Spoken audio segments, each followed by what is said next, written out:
So, Okay. okay. Well, hi again. Just, trying Welcome to back to our Street Smart podcast. yeah. Well, second episode of Street Smart Second podcast, episode. but really, it's not our second episode, but Mm. just since we rebranded it to Street Smart. Yes. And trying to keep this going through the summer.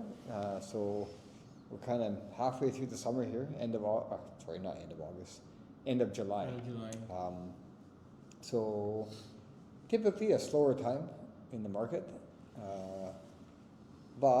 And it is a slower month in July, to be honest. But we're trying to keep the momentum going and keep these things going. So we're actively doing lots of things actually in the summer. We do our annual CMAs, so our clients, we do market evaluation for their house every year. And maybe I shouldn't say it's in the summer because it's supposed to be in January. But sometimes I'm not on time with these things. But if you're a client, you're still going to get a CMA every year. So Yes. yeah. So this year it's the summer. It's coming. It's coming. We had a busy spring, so we kind of didn't get this done. But we also, Carl and Jaden, who works with us, have a new and improved Yes. version of the CMA. So although you, as a Watch client, out you've had for you've had to wait a little longer, but it's going to be It's gonna be worth the wait. yeah, that's right. So that's coming, and then we got a client appreciation coming up. So Yes, very exciting. if you're one of our clients, you're going to get an invite. If you're not, well, you need to become one of our clients. So, but it'll be our third annual, and it's going to be new and improved this year. So Yes. we're working on that, and then also we have remained actually pretty busy over the summer with clients and with new clients and leads. So still out there doing all of that stuff.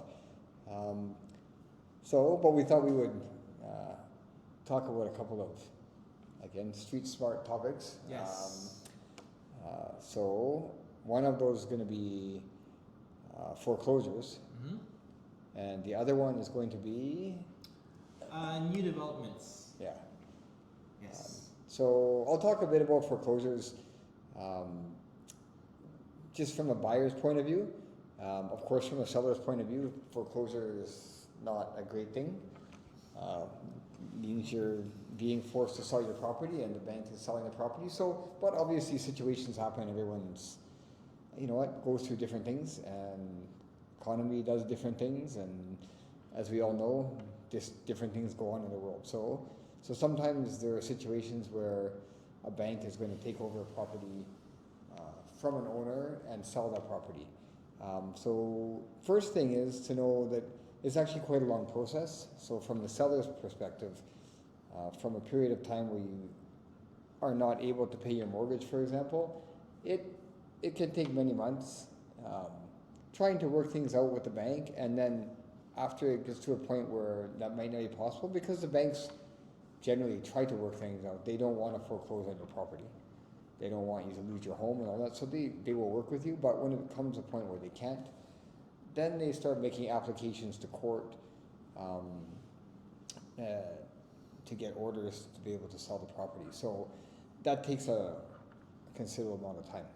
But then once they finally do get that, then it's going to go to court, and a judge is basically going to approve that sale. So during this whole time, from the start of that till when it actually is in court and there's someone there ready and willing and able to buy it, as an owner, you can still redeem the property.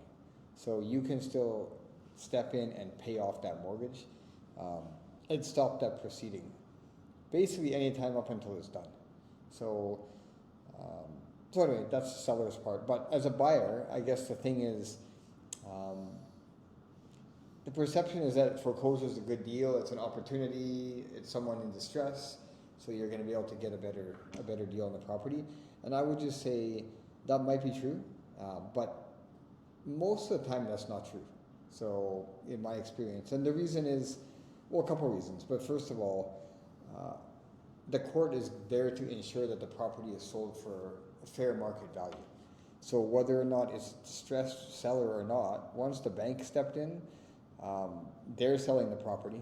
The owner is not selling the property, and then the court's job actually is to look out for the owner and make sure that the most money is obtained from the sale. In case there's money that's still left over, and that will go back to the owner of the property. You know, the bank obviously wants their mortgage money paid, but sometimes there's more left, and so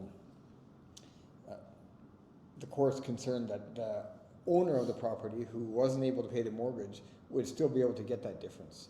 And of course the bank wants as much as they can too. So in a market like we have now, there could be foreclosures out there where there isn't enough money to cover the mortgage. So obviously it's in everyone's best interest to get as much as possible out of it.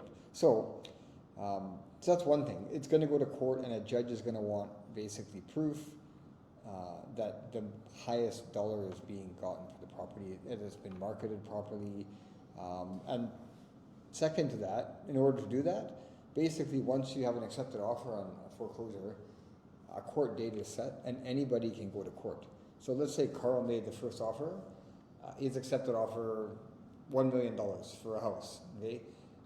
Let's say that house is, market value is 1.2 million, give or take. So it may be through the process of the foreclosure he's able to get an accepted offer for $1 million because nobody else is offering. And at some point, you know, the bank will accept what they can get. But then it goes to court, and when it does, it's made public. So anybody that wants to go to court on the court date can show up on that day, and they'll be aware that Carl's offer is $1 million because it'll be posted. Yeah. And so they can put in a competing offer, and anybody can. So you may get, you know, nobody, but you may get 2, 3, 4, or 5 people to come, and now it actually becomes a multiple offer. Yeah, bidding war. A bidding war to the extent it's a sealed process. So everyone hands in their offer, and the highest price basically gets it.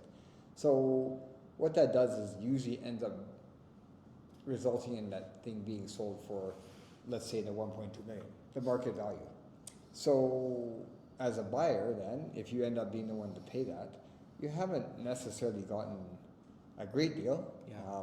But the other thing is, you've also bought a property that's as is, because with a foreclosure, that's the thing. Yeah, the bank doesn't warrant anything. So they don't warrant the appliances are going to be working. They don't warrant the appliances are going to be there. They don't warrant that there won't be holes in the walls. None of that. So it doesn't happen that often. But let's say that the seller still lives there. I mean, theoretically, they could take out all the appliances. They could kick holes in the walls. They could do all those things. Again, this is not that common, to be fair. But they could do all that, and it doesn't matter. You bought the property as is. So when you walk in there and the day that you get the keys, you get what you get.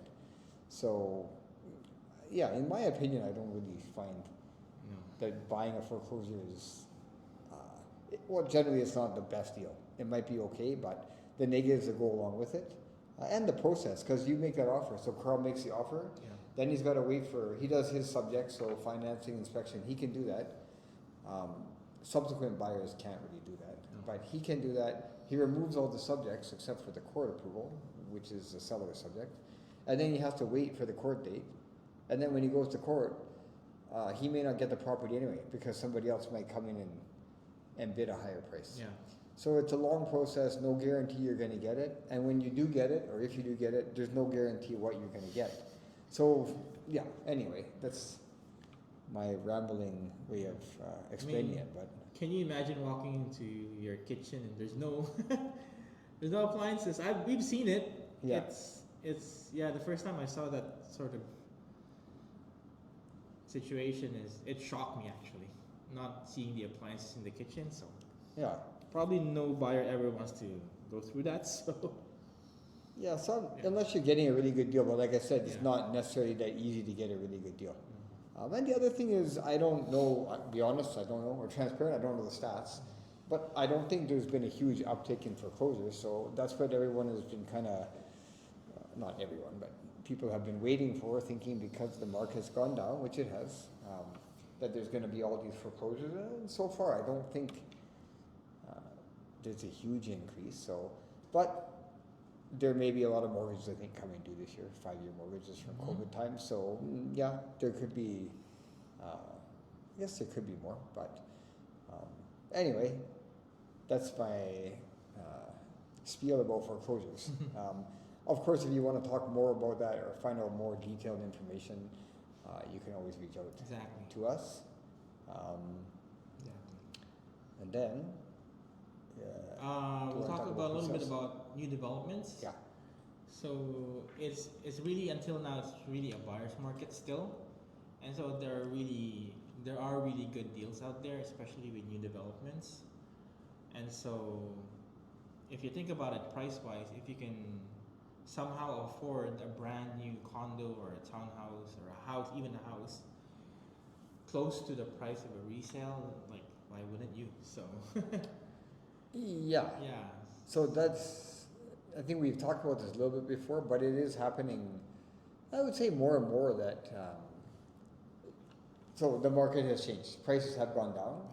So there's a couple of factors. Prices have gone down, but unfortunately for developers and builders, the cost to build has not gone down. It's just consistently rising. You know, we have world events taking place that it's affecting everybody. Yeah. Because the cost of goods, the cost of moving goods, everything, gas is involved in building because a lot of machinery is run with gas. Like all these things, so they really can't build. It's costing them more, and they're able to sell for less. So they're not in the greatest position. So you're finding that there's a lot of finished product out there, first of all, that is brand new, that developers want to sell, and in some cases need to sell. Not always. Some developers probably don't need to sell it. They can hold on to it, but also they only want to hold on to that for so long. So you can get really good pricing on a finished brand new home. So that's one thing. And I would definitely encourage anyone looking at properties, condos especially, but also consider what's finished products is out there, what new products is out there. But then also on the pre-sale side, there's not a lot of pre-sales. So developers are not really pre-selling things now because, again, they can't, they don't want to build them, to be honest. They can't necessarily afford to build them at a cost they can sell them for. So there's almost no point in pre-selling. And I know certain developers have said that they're sort of not going to. So, I mean, this is just between conversations I've had, but Anthem, for example, and by the way, we are sitting in an Anthem building right now. Nouveau in Metrotown. So we were able to use a meeting room here. So thank you to Anthem and Nouveau and the concierge and all that. Calvin. Thank you, Calvin. Yeah. But I've spoken with people at Anthem, so again, this is not official, so don't take it that way. But they have basically said they're not pre-selling. They're not doing any pre-sales basically for the rest of this year anyway, and they will, reassess that next year. But just because it doesn't make sense, the prices that people are willing to pay or can pay or the market dictates don't warrant them selling it because they can't build them for that price, right? But there are some developments out there that are pre-selling. For whatever reason, they may have bought their land a long time ago and the price of it is low enough that they can still afford to do it. Or they've already started the project, they don't want to stop. So there are some out there that are pre-selling, and we've definitely seen that the incentives that they're giving are quite substantial because they want to keep those projects going, and they need to sell a certain number of units to get financing, that kind of thing. So it's sort of like, well, either we stop the project, and that's not going to make a lot of people happy, especially if they bought, or they go ahead, but they've got to find a way to get buyers. So, I mean, credits. They offer things like credits. But we were at a development recently where basically it's 8 to 10% off the price. Depending on the unit, but 8 to 10%, that's pretty substantial. And I have seen more actually in some developments. I've seen a 1-bedroom in a new development in Port Coquitlam basically be sold for, I think, around 120,000 less than it would have been sold for, say, a year ago. Yeah, a year ago that Yeah. would have been. Yeah, you would not see anything like that. No. So So there is opportunities out there as a buyer. Yeah. It is a buyer's market. Well, I would say it's a buyer's market. That's my opinion. It's definitely not really a seller's market. So, as a buyer, yeah, it is a good time. And again, having said that, is the market going to stay this way? Could it go down more? who knows? Yeah, I mean, Maybe. sure. Yeah. I think it could. Yeah. But at the same time, if it's the right time for you to buy, you do have power Exactly. right now Exactly. to get some pretty good Good deals. Yep. And again, if it's long term, if you're buying as an investor, it's always different. I'm not sure that now would be the best time that way. Although again, you might be able to get a good deal on something. Yeah. And if you're going to hold something long term, yeah. Nobody ever knows when prices will When the market will stop and start going Yeah. up again. So anyway, but So Yep. yeah, if you want to know about great deals on new developments, talk to us. Yeah. We'll help you find them. Yep.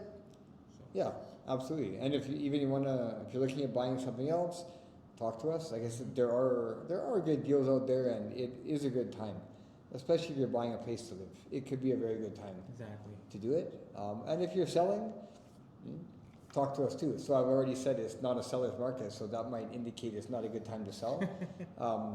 So yeah, it's probably not the best time to sell, but that also depends on why you're selling.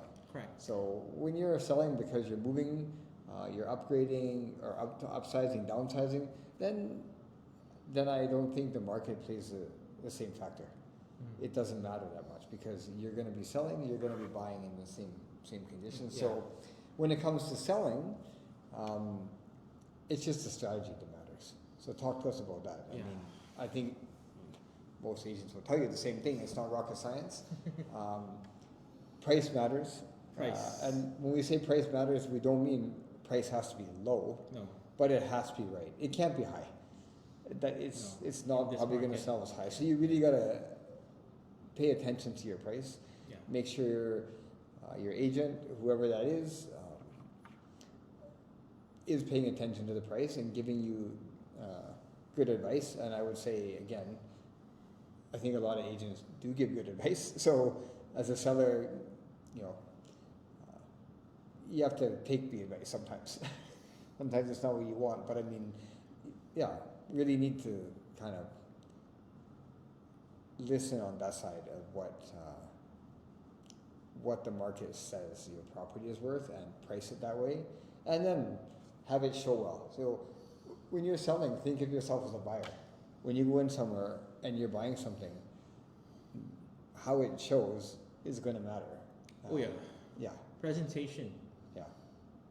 is very important. Price, presentation, and of course exposure. Yeah. Which what your agent will do basically is to show it to as many people as possible. Yep. But in order to do that, it has to be priced well and it needs to show well. So Yeah, all of those factors. Right. And that's always the case, not just in this market, always. but especially in this market. Yeah. So what this market is doing is makes people go back to basically the basics, which we should always be operating under the basics, but sometimes, that might slip sometimes, unfortunately, when the market is crazy hot, things like that. But really, you're trying to sell anything. I don't care what it is, a house, a car, I don't know, anything. I mean, if the price is right and if that shows well, meaning the condition is good, and you, of course, show it to everyone that's interested in buying it, Yeah. well, then it's going to sell. So it's kind of the same thing. The property will sell in this market if you do those things. Those three things, yeah. Yeah. So yeah. If you have any questions about any of that, feel free to reach out to us. And then again, feel free, please like, subscribe, and comment. Let us know what you think. And then you're gonna see a lot more of us because we're gonna be doing more videos. We're gonna be going out there to events, getting in touch more with our community, and show you more of the places where we all live. So Yeah, so that's, Yeah. well, he just added what I want to add at the end too, but Exactly. keep watching because you might be getting bored of us, so I probably would be too. But so we're going to be doing a lot more videos with other people, Correct. interviewing people, talking to people in the community, bringing Yeah. people in. So It's gonna be yeah, more fun, more better, more information, yeah. more up to date. You know, so stay tuned. Stay tuned. Yes, Yeah. definitely. There's more to come, A and lot to come. not that this isn't good, but there's better to come. Yeah. Alright. So we'll see you soon. Hope you're enjoying your summer. Yeah, And we'll see you in the next one. we will. Thank you. Okay. See you later. Bye.